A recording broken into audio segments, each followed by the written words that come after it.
છે તે પહેલા જીટીપીએલ સાથે વાત કરતા રાધનપુરના પૂર્વ ધારાસભ્ય રઘુ દેસાઈ અને પાટણના પૂર્વ સાંસદ જગદીશ ઠાકોરે કહ્યું કે ભાજપ અહંકારી બની ગયો છે અને જનતા તેમને ઓળખી ગઈ છે, જેથી આ વખતે કોંગ્રેસનો ભાવિ વિજય નિશ્ચિત છે. શું કહેશો, કયા પ્રકારની સભા રાહુલ ગાંધી જ્યારે આવી રહ્યા? દેશના અહંકારની સામેની આ લડાઈ ગુજરાતની અને દેશની પ્રજા લડી રહી છે. 100% અમને વિશ્વાસ છે કે પ્રજાનો આશીર્વાદ અમને મળવાનો છે.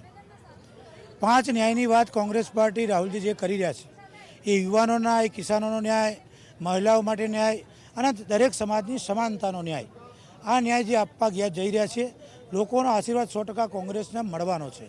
દેશમાં અને ગુજરાતમાં પણ ક્ષત્રિય સમાજનું જે રીતે અપમાન રૂપાલાજીએ કર્યું છે, એમને ખબર નહીં હોય રૂપાલાજીને કે આ દેશની આઝાદીમાં સૌથી પહેલું ગુજરાતથી શરૂઆત થઈ. અમારા મહારાજા કૃષ્ણપાલસિંહ ગોહિલ સાહેબે સૌથી પહેલાં પોતાનું રજવાડું સામેથી કોંગ્રેસમાં સરદાર પટેલના હાથમાં આપીને એમ કીધું કે દેશમાં લોકશાહી લાવો. 562 રજવાડા જેને આપ્યા એ ક્ષત્રિય સમાજે આ દેશમાં લોકશાહી લાવવા માટે મોટું કામ કર્યું છે. એ ક્ષત્રિય સમાજના અને મહારાજાઓને પણ અમે નમન કરીએ છીએ. 100% કોંગ્રેસ ખૂબ મોટી બહુમતીથી ઇન્ડિયા ગઠબંધન સાથે સરકાર બનાવવા જઈ રહી છે. ખૂબ ઉત્સાહ છે પાટણ લોકસભામાં. ઉત્તર ગુજરાતના અમારા ચારેય કેન્ડિડેટ અને અમારા કાર્યકરો રાહુલજીની સભામાં આવી રહ્યા છે.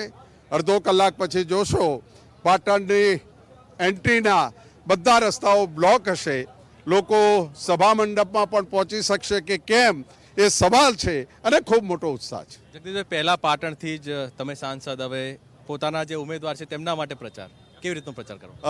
એટલા માટે ઉત્તર ગુજરાતમાં 30 વર્ષના શાસનમાં ભારતીય જનતા પાર્ટીને પ્રજા પૂછે છે કે 200-300 ફૂટે સિંચાઈના પાણી હતા, એ 1000-1500 ફૂટે ગયા છે.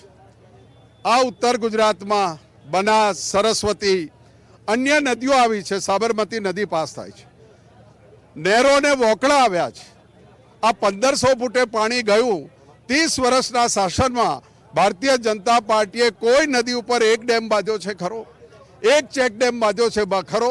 ખેડૂત બરબાદ થઈ ગયો છે.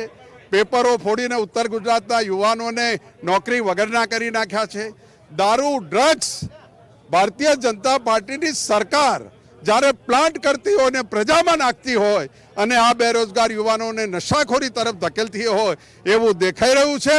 અને આ તમામ સ્તરે પ્રજા દુઃખી છે અને એનો બદલો લેવા માટે રાહુલજીને જન સમર્થન કરી અને ભારતીય જનતા પાર્ટીને પાડી દે.